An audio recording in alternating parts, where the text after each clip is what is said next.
Kok kayak orang kebingungan gitu sih? Sugeng tak menjawab. Dia tak mau bercerita. Dia tak mau istrinya menjadi takut. Ah, gak apa-apa. Aku mandi dulu ya. Sugeng pun bergegas ke kamar mandi dengan hati yang masih penuh dengan tanya. Beberapa hari berikutnya, malam itu Sugeng sedang berbaring di kasur. Matanya masih menerawang.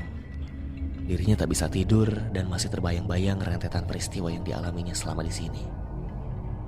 Jam menunjukkan pukul 2.30 dini hari. Istri dan anaknya nampak sudah pulas tertidur di sampingnya. Tapi entah kenapa, malam ini Sugeng kesulitan untuk tidur. Lalu tiba-tiba Sugeng mendengar seperti ada suara yang berbisik. Perlahan dia pun bangun dan mencoba menerka asal suara itu. Ternyata suara itu berasal dari belakang kontrakan, tepatnya di luar. Dirinya pun perlahan menghampiri pintu belakang sambil menyimak. Di luar, dia melihat seorang nenek-nenek mengenakan kebaya sedang menyapu area bagian belakang kontrakan itu. Ini jam 2.30 pagi. Padahal tempatnya lumayan sempit karena langsung berbatasan dengan pintu belakang rumah tetangga. Nenek itu nampak menyapu sambil ngomel-ngomel, tapi tidak tahu apa yang diucapkannya. Si nenek melirik sambil nampak tidak senang dengan kehadiran Sugeng. Tapi nenek itu tampak tidak memperdulikannya. Dia terus menyapu sambil ngoceh tinggal karuan. Sugeng tadinya ingin menegur dan bertanya, tapi diurungkan niatnya karena dia sungkan dan tidak mengenal siapa nenek itu. Sugeng terdiam sambil mengingat-ingat. Setahu dia, di sekitar sini belum pernah dia melihat nenek tersebut.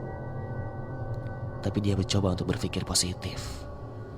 Akhirnya Sugeng kembali menutup pintu belakang lalu kembali ke tempat tidur. Tapi sayup-sayup, dia mendengar nenek itu masih terus menyapu sambil ngomel-ngomel. Keesokan harinya saat akan berangkat kerja, kebetulan Sugeng berpapasan dengan tetangga belakang kontrakannya. Namanya Bu Irma. Wanita setengah baya seperti ingin belanja ke warung. Mau kemana Bu Irma pagi-pagi gini? Iya Mas Sugeng, saya mau ke warung. Mas Sugeng udah mau berangkat nih? Iya Bu. Tapi ngomong-ngomong, semalam siapa ya yang nyapu di belakang?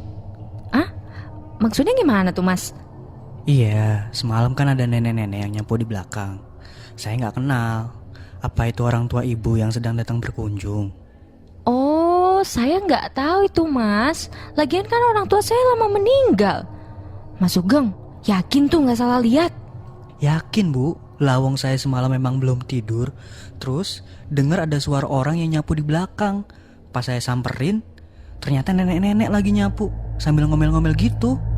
Waduh, saya nggak ngerti Mas. Ya udah ya, saya mau ke warung dulu ya. Dah Mas Sugeng. Sugeng semakin tidak paham. Kini hatinya merasa tidak nyaman. Semua peristiwa yang dialaminya semenjak tinggal di situ menimbulkan sejuta tanda tanya. Hingga akhirnya musim penghujan pun tiba. Setelah berbagi pengalaman dengan tetangga sekitar, Sugeng pun paham bahwa tak lama lagi akan datang banjir. Mungkin dalam bulan-bulan ini. Dan benar saja, pada suatu malam hujan turun sangat deras.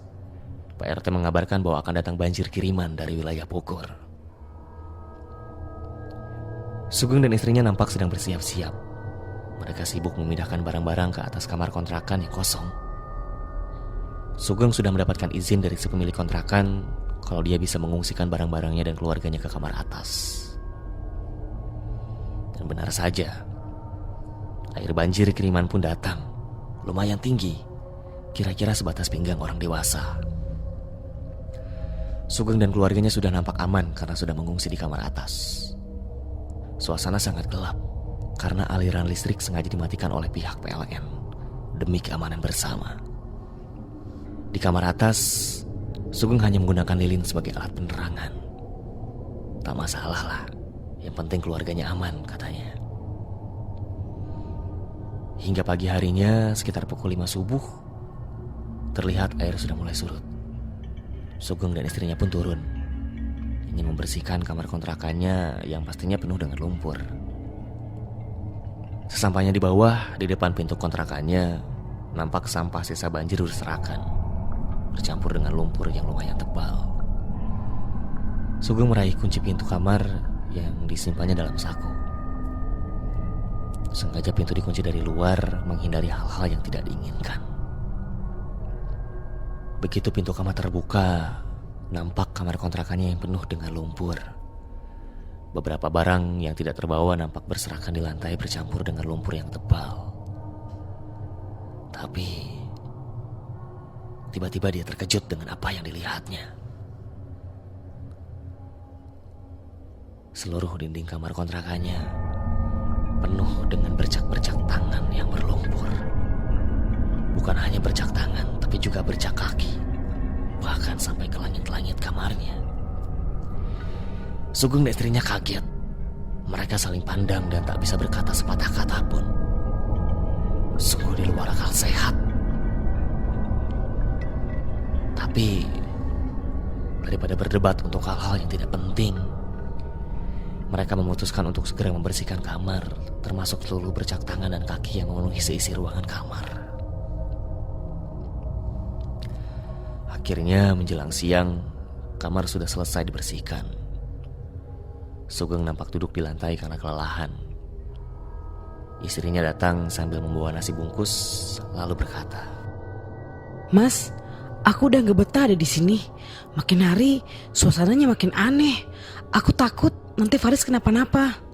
Sugeng diam tak menjawab, sambil mulai memakan makanan yang istrinya bawa. Dan istrinya kembali berucap, Tetangga sebelah aja udah gak ada, Mas. Mereka ketakutan, gak sanggup lagi katanya. Mereka juga hampir setiap hari ngalamin kejadian aneh. Iya Bu, aku juga paham. Aku juga udah nyari kontrakan di sekitar sini, tapi semuanya penuh dan harganya juga lumayan mahal. Kamu yang sabar ya. Selanjutnya, kian hari kian banyak kejadian yang dialami oleh Sugeng dan keluarganya. Mulai dari suara-suara yang berasal dari kamar atas, lampu kamar mandi yang sering mati sendiri, keran air yang tiba-tiba menyala, sampai nenek-nenek yang muncul menyapu di belakang. Sampai suatu ketika, Faris, anak itu tak henti-hentinya menangis. Badannya panas dan wajahnya nampak ketakutan sambil memandang ke salah satu sudut kamar. Sudah dibawanya berobat ke klinik, tapi panasnya tak turun juga. Sampai akhirnya anak itu tertidur karena kelelahan seharian menangis. Ini gimana dong, Mas? Kayaknya Faris bukan sakit biasa deh. Tetangga bilang kayaknya anak kita ketempelan setan gitu. Aku jadi takut, Mas. Iya, aku ngerti. Makanya aku udah telepon temen aku yang paham masalah beginian. Dia janji katanya habis maghrib mau datang ke sini. Setelah ditunggu-tunggu, kawan Sugeng akhirnya datang juga. Namanya Rahmat. Usianya sebaya dengan Sugeng. Singkat cerita, kini Rahmat duduk di depan Faris. Anak itu masih tampak tertidur, tapi cukup lama Rahmat duduk bersila di depan Faris. Nampak sangat fokus. Mulutnya komat-kamit seperti membaca sesuatu. Sugeng dan istrinya nampak serius memperhatikan, tapi mereka tak berani bersuara. Namun tiba-tiba terjadi hal yang tidak disangka-sangka. Istri Sugeng yang sejak tadi tampak serius tiba-tiba bertingkah aneh. Matanya melotot, suaranya menggeram, lalu akhirnya tertawa cekikikan. Sugeng yang ada di sebelah istrinya nampak sangat terkejut dan takut. Lalu perlahan bergeser duduknya menghampiri Rahmat. Rahmat nampak tenang, lalu kemudian dia berbicara pada istri Sugeng. Siapa kamu? Ngapain kamu ganggu keluarga ini? Istri Sugeng nampak melotot lalu menjawab, Aku pemilik rumah ini. Lebih baik kamu semua pergi. Jangan tinggal di sini. Ini rumahku.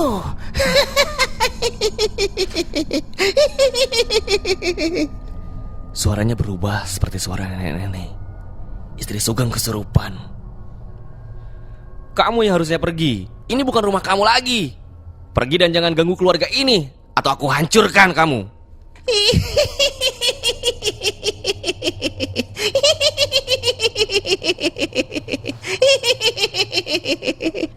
Sugeng malah tertawa, lalu melotot menatap Rahmat dan juga Sugeng. Melihat itu Rahmat tak tinggal diam. "Coba tolong ambilkan segelas air putih," pinta Rahmat kepada Sugeng. Sugeng bergegas mengambil air. Kemudian Rahmat nampak komat kamit di ujung bibir gelas tersebut. Kemudian disemburkannya air itu ke wajah istri Sugeng. Istri Sugeng menjerit keras. Tapi kemudian istri Sugeng terlihat semakin marah. Tangannya seperti mau mencekik leher Rahmat yang ada di depannya. "Pegangin, Geng. Aku takut dia ngamuk. Bahaya nih." Sugeng awalnya ragu, tapi akhirnya menuruti perintah Rahmat. Lalu Rahmat memegang kening istri Sugeng sambil terus membacakan rangkaian doa-doa. Sampai akhirnya wanita itu terkulai lemas. Lalu Rahmat kembali meminta air putih. Dan seperti tadi, Rahmat menyemburkan air itu ke setiap sudut kamar kontrakan. Bahkan sampai ke bagian luar, depan dan belakang. Terakhir, dia kembali meminta air putih. Kali ini, dia minta sebotol penuh. Sugeng lalu memberikan sebotol air mineral yang belum dibuka. Seperti tadi, Rahmat nampak komat kamit di bibir botol. Lalu kemudian diberikan kepada Sugeng. "Ini air nanti diminumkan ke anak kamu ya. Sisanya dibalurkan aja ke seluruh tubuh. Insya Allah Faris nanti sembuh kok." Terima kasih, Mat. Ini semua udah aman. Lalu, itu tadi siapa yang masuk ke badan istriku? Rahmat tersenyum, menarik nafas dalam-dalam, lalu menjelaskan. "Udahlah, insya Allah aman. Tapi kusarankan lebih baik kamu segera pindah. Tempat ini memang gak bagus buat kalian." Lalu dia lanjut berkata, "Itu yang masuk badan istrimu, dia sih ngakunya yang berkuasa di tempat ini. Aku juga gak tahu kenapa. Tapi arwahnya penuh dengan amarah, penuh dengan dendam juga. Dan itu gak bakal baik buat keselamatan kalian." Terus istriku gimana? Aku takut nanti dia kesurupan lagi. "Istrimu aman, anakmu juga aman. Arwah penasaran itu gak bakal bisa ganggu kalian lagi kok. Pokoknya kalau ada apa-apa, cepat-cepat telepon aku ya." Baiklah, Mat. Terima kasih banyak ya udah mau bantu aku. "Ya, sama-sama. Sekarang aku pamit dulu ya. Salam sama istrimu nanti." Beberapa minggu kemudian, akhirnya Sugeng berhasil mendapatkan kontrakan baru. Masih sekitar situ, hanya saja beda RW.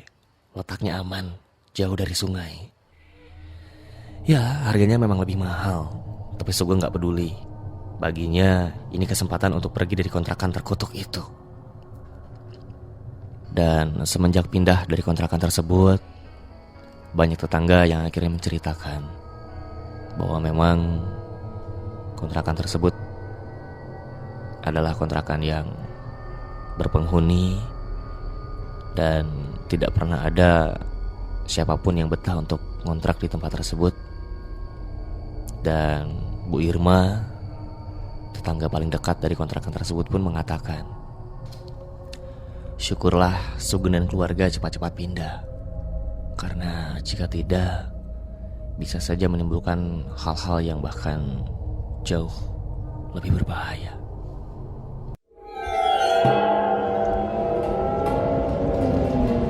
Selamat datang.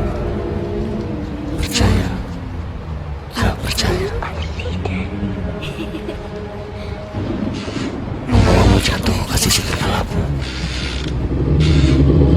Jangan berharap malam Jumatmu akan menyenangkan, karena kami akan menuntunmu ke alam bawah sadar paling menyeramkan. Tapi Tuhan selalu di samping kita kan? Apakah kau percaya?